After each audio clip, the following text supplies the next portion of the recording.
একদা এক গ্রামে একজন কাশিম নামের লোক বাস করত।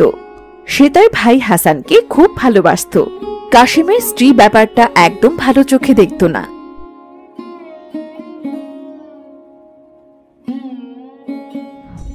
সারাক্ষণ শুধু ভাই আর ভাই। এই ভাইকে ছাড়া তুমি পৃথিবীর আর কিছুই ভাবতে পারো না?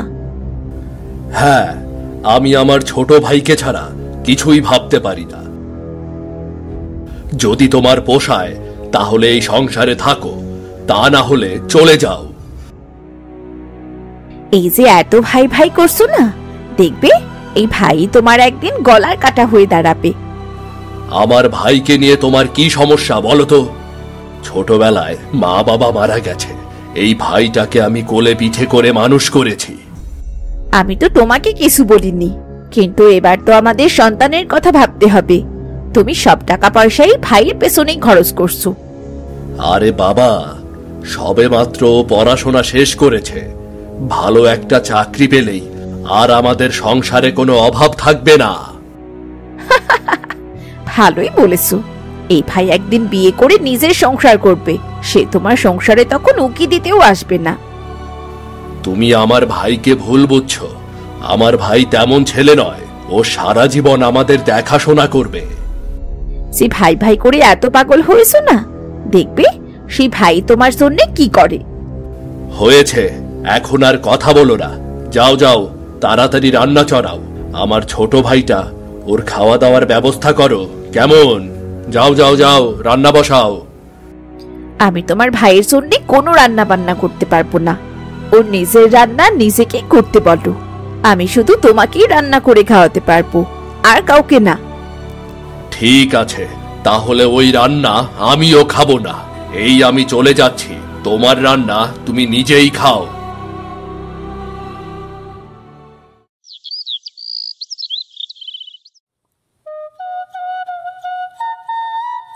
হাসান, তোমার পরীক্ষার ফলাফল দেখে আমরা সব শিক্ষকেরা খুব খুশি হয়েছি।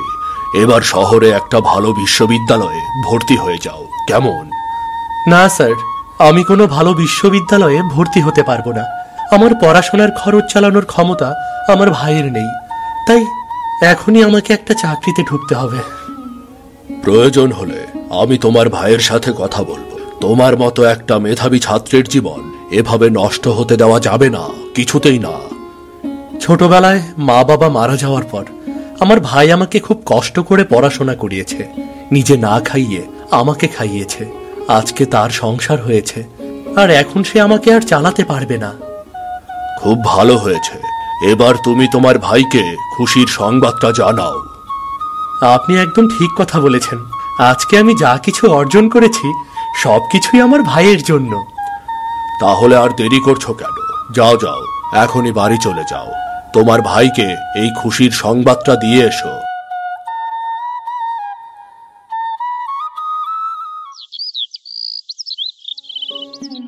ভাবি, ও ভাবি, কোথায় গেলে? এদিকে এসো, এদিকে এসো, দারুণ একটা খুশির সংবাদ নিয়ে এসেছি। কি ব্যাপার? কি বাড়িতে ঢুকেই এমন চিৎকার করছো কেন? মনে হচ্ছে বাড়িতে ডাকাত পড়েছে। ভাবি, আজকে অন্তত আমার সাথে খারাপ ব্যবহার করো না। এই নাও, মিষ্টি খাও। আমি পরীক্ষায় প্রথম হয়েছি। তুমি পরীক্ষায় পাশ হয়েছো তাতে আমার কি? হ্যাঁ, তুমি তো আর আমাকে চাকরি করে খাওয়াবে না। কদিন পর নিশ্চয়ই শহরে গিয়ে ভালো চাকরি করে বিয়ে করে সংসার করবে। এসব তুমি কি বলছো ভাবি? ছি, তোমরা আমাকে ছোটবেলা থেকে বড় করেছো। আমি তোমাদের না দেখলে কাকে দেখবো বলো? আমার তো আর মা বাবা নেই। কিরে হাসান, কি ব্যাপার? হঠাৎ করে বাড়িতে মিষ্টি নিয়ে এসেছিস? কেন কেন? খুশির সংবাদ আছে নাকি রে? আজকে আমার পরীক্ষার ফলাফল হয়েছে গো। আমি খুব ভালো ফলাফল করেছি। তোমাকে বলেছিলাম না, আমার ভাই পরীক্ষায় খুব ভালো ফলাফল করবে। দেখলে তো, আমার ভাই আমার মুখ উজ্জ্বল করেছে গো। হয়েছে হয়েছে, আর দেখাতে হবে না। তোমার ভাই পরীক্ষায় ভালো ফলাফল করলেই কি আর না করলেই বা কি? আজকে আমার ভাইটা পরীক্ষায় ভালো ফলাফল করেছে, আর তুমি এখনই ঝগড়াঝাটি শুরু করেছো। আচ্ছা ঠিক আছে বাবা, আমি আর একটা কথাও বলবো না। তোমরা ভাইরা ভাইরা কি করবে সেটা তোমাদের ব্যাপার। তোকে কিন্তু এবার শহরে পড়াশোনা করতে হবে, ভালো একটা বিশ্ববিদ্যালয়ে ভর্তি হতে হবে রে। ওকে ভালো বিশ্ববিদ্যালয়ে পড়াবে মানে? তুমি জানো একটা ভালো বিশ্ববিদ্যালয়ে পড়াতে কত খরচ হয়? ভাইয়া, আমি কোথাও আর পড়াশোনা করতে চাই না, আমি গ্রামেই থাকবো। তাছাড়া শহরে পড়াশোনা করার খরচ তুমি চালাতে পারবে না। না রে ভাই, প্রয়োজন হলে আমি আমার সমস্ত জমি বিক্রি করে দেব। তারপর তোর পড়াশোনা শেষ যখন হবে তুই চাকরি করে আমাদেরকে দেখবি, তাহলেই তো হলো, নাকি? তোমাকে একটা কথা স্পষ্ট করে বলে রাখি, যদি তোমার ভাইয়ের জন্য তুমি এই জমি বিক্রি করে দাও না, তাহলে তোমার সাথে আমি আর কোনো সম্পর্ক রাখবো না। না ভাবি, তুমি কোনো চিন্তা করো না, আমি আমার ভাইয়ের শেষ সম্পদ কখনো নষ্ট করব না। তুমি আমার সংসার করতে চাইলে করবে, না করতে চাইলে বাপের বাড়ি চলে যাও। আমি যা সিদ্ধান্ত নিয়েছি তাই হবে। এভাবেই কেটে গেল 1 মাস। কাশেম তার স্ত্রীর কোনো কথাই শুনল না। সে তার বাবার শেষ সম্বলটুকু বিক্রি করে দিল এবং তার ভাইকে শহরে পাঠিয়ে দিল। কিন্তু শহরে যাবার পর থেকেই তার ভাই তার সাথে আর কোনো যোগাযোগ করছিল না।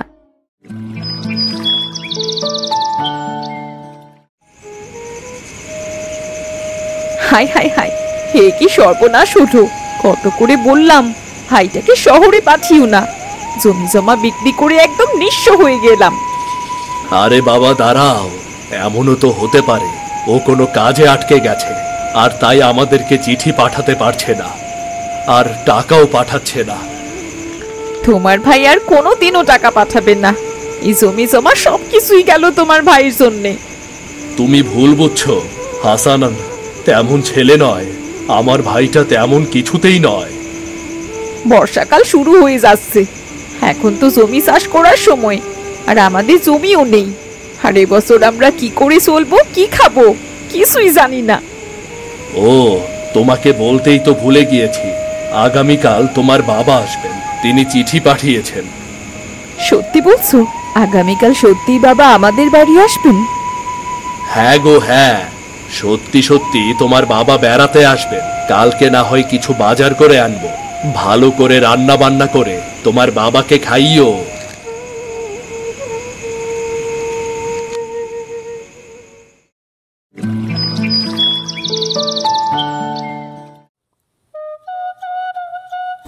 কি রে কমলা, কোথায় গেলি?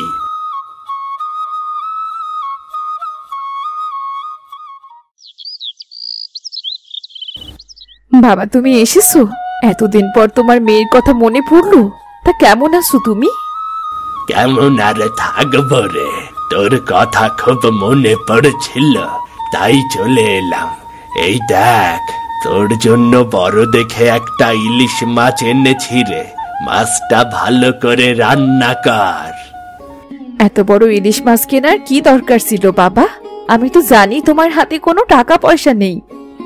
কি যে বলিস তুই, একমাত্র মেয়ের বাড়িতে আসবো, খালি হাতে কি আসা যায়? তাই এত বড় দেখে একটা ইলিশ কিনলাম, জামাই বাবাজি দেখলে খুব খুশি হবে।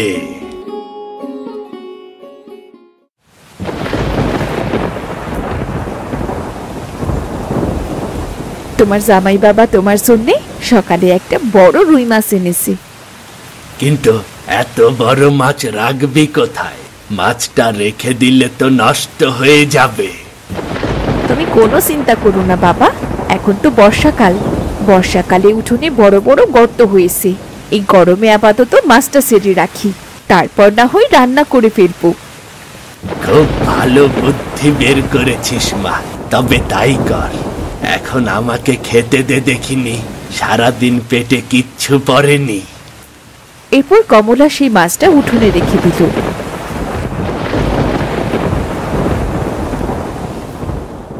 পরদিন সকালবেলা দেখতে পেল সেই মাছের পেট থেকে অনেকগুলো ডিম বেরিয়েছে।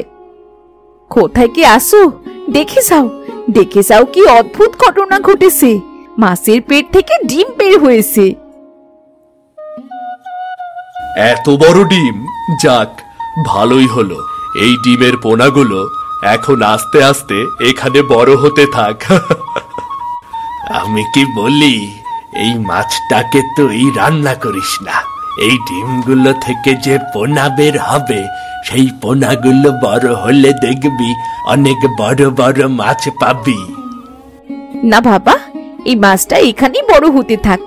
তুমি একদম ঠিক কথা বলেছো, আমিও ঠিক এই কথাই ভেবেছি।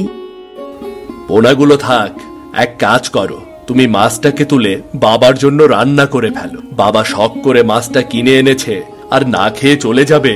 বলো বলো।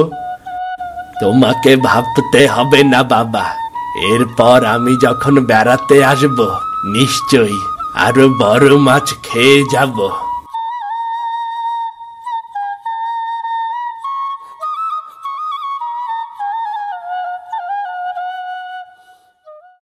এরপর কেটে গেল 1 মাস, কিন্তু এরপরও হাসানের কোনো খবর আসছিল না। কাশিম এবং কমলা ঠিক করলো তারা শহরে গিয়ে হাসানের সাথে দেখা করবে, কিন্তু তারা গিয়ে দেখতে পেল হাসান সেখানে বিয়ে করে সংসার করছে। কি ব্যাপার কি হাসান? অনেক খুঁজে খুঁজে আমি আর তোর ভাবি তোর বাসাটা খুঁজে বের করলাম, তুই এখানে সংসার করছিস? আমাদের জানানোর কোনো প্রয়োজনই মনে করিসনি? কি করব ভাইয়া, সারা জীবন তো আর এভাবে থাকতে পারি না, আর আমারও তো বিয়ের বয়স হয়েছে, তাই না?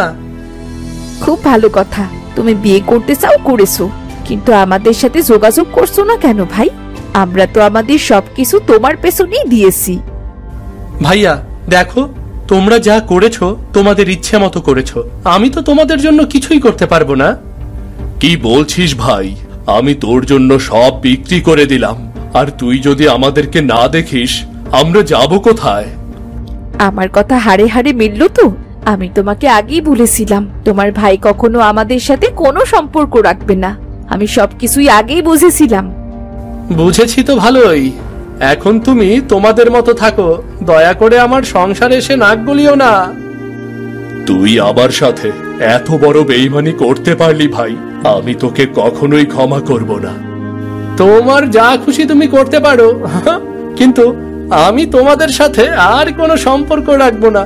এখন আমার নতুন সংসার, আমার অনেক টাকা খরচ, আমি তোমাদেরকে কোনো টাকা পাঠাতে পারবো না, বলে দিলাম। ঠিক আছে ভাই, তোমাকে বিশ্বাস করে আমরা ঠকে গেছি, আমরা তোমাকে আর বিরক্ত করব না, কিন্তু মনে রেখো এমন দিন যেন না আসে একদিন আবার আমাদের কাছেই তোমাকে ফিরতে হয়। সেদিন আর কোনোদিনও আসবে না ভাবি, আমি তোমাদেরকে আর বিরক্ত করব না। এবার আমি নিজের পায়ে দাঁড়িয়ে গেছি, আমার আর তোমাদেরকে কোনো প্রয়োজন নেই। হাসানের এমন ব্যবহারে কমলা এবং কাশিম খুব কষ্ট পেল। তারা তাদের বাড়ি ফিরে এলো। এদিকে কমলার বাবার আনা ইলিশ মাছের পোনাগুলো ধীরে ধীরে অনেকটাই বড় হয়ে উঠছিল। হায় হায়, কত বড় ভুল করলাম আমি, নিজের ভাইয়ের পেছনে এতগুলো টাকা খরচ করলাম। যা হবার তা তো ভালোই হয়েছে, এসব নিয়ে ভেবে কি হবে? দেখো দেখো, ইলিশ মাছের পোনাগুলো কত বড় হয়েছে দেখো। তুমি একদম ঠিক কথা বলেছ, ছোট্ট এই গর্তে মাছগুলো ধরবে না। উঠানে বড় বড় অনেকগুলো গর্ত করে মাছগুলো ছেড়ে দিলে সেগুলো ভালোভাবে চলাচল করতে পারবে। আর একটা কাজ করলে কেমন হয়, এই ইলিশ মাছগুলো বড় করে যদি আমরা বিক্রি করি, তাহলে তো সংসারেও কিছু টাকা আসবে। হ্যাঁ গো, তাছাড়া তো আমাদের আর কোনো উপায় নেই। চাষের সব জমি বিক্রি করে দিয়েছি, এখন মাছগুলোই তো আমাদের শেষ ভরসা। এরপর কাশিম এবং কমলা মিলে মাছগুলোর খুব যত্ন নিতে লাগলো। বড় বড় গর্ত করে তারা মাছগুলোকে ছেড়ে দিল।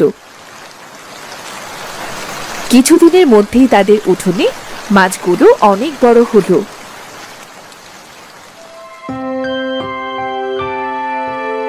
হগু, কোথায় গেলে?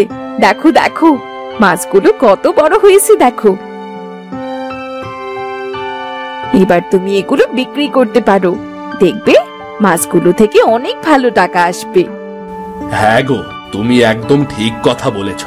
এই মাছগুলোকে নিয়ে এবারে বাজারে বিক্রি করে দেই।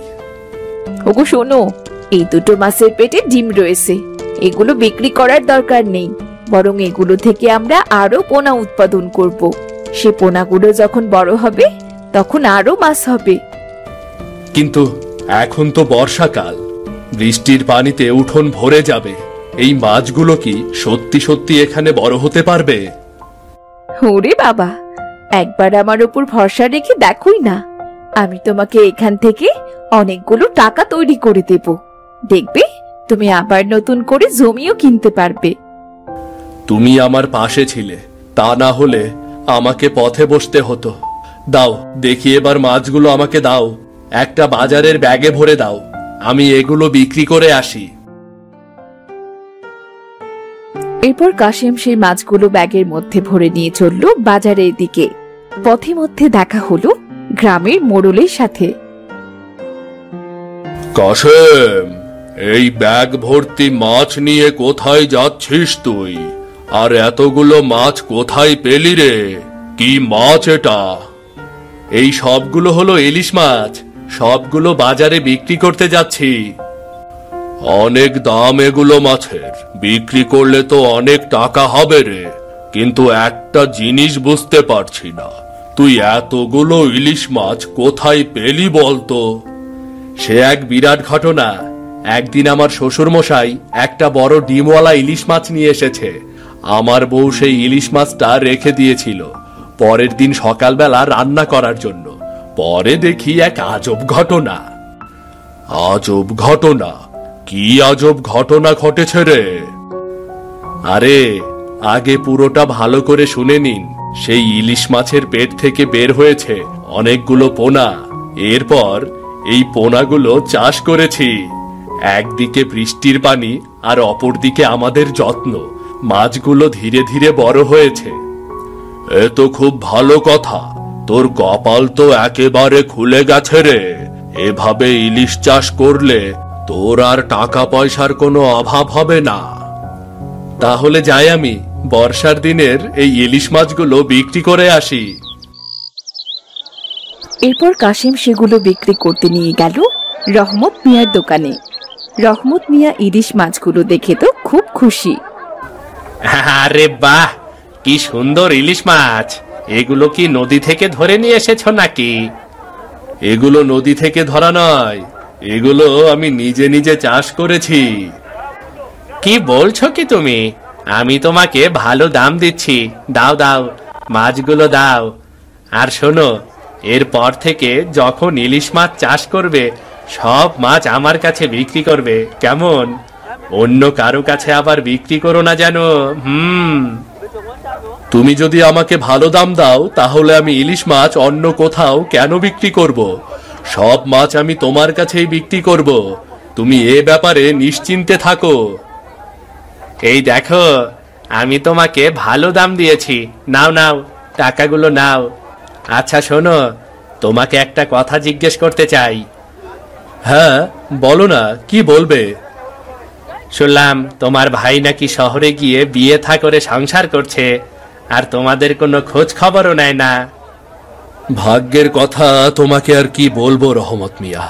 যে ভাইটাকে কোলে পিঠে করে বড় করলাম, সেই ভাইটাই আমাকে রেখে চলে গেল। যা হবার তা হয়ে গেছে, এখন এসব নিয়ে তোমাকে আর ভাবতে হবে না। এই টাকাগুলো তুমি নিয়ে বাড়ি যাও, কেমন?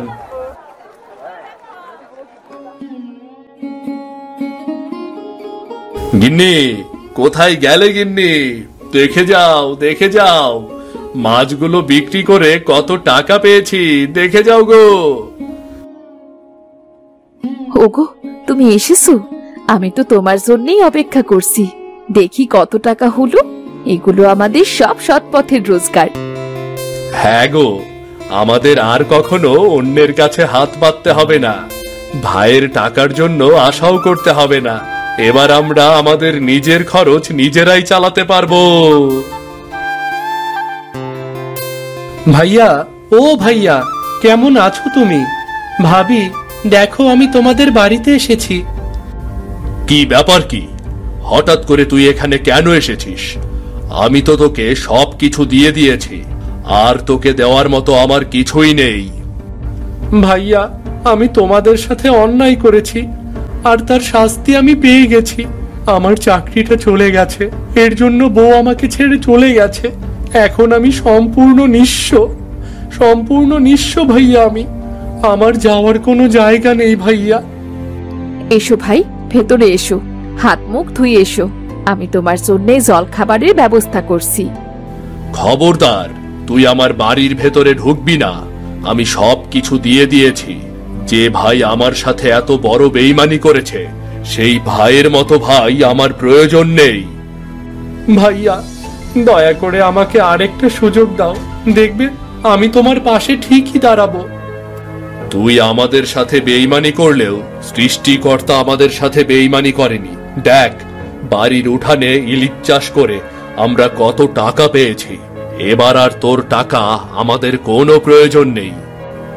ঠিক আছে ভাইয়া, তুমি যখন আমাকে বাড়িতে থাকতেই দেবে না, আমি বরং চলে যাচ্ছি।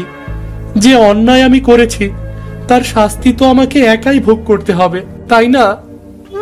এরপর কাশিম তার ভাইয়ের সাথে আর কোনো সম্পর্ক রাখলো না, কারণ যে ভাই তাকে এভাবে ঠকিয়েছিল সে ভাইকে সে আর অন্তর থেকে কখনোই ক্ষমা করতে পারেনি।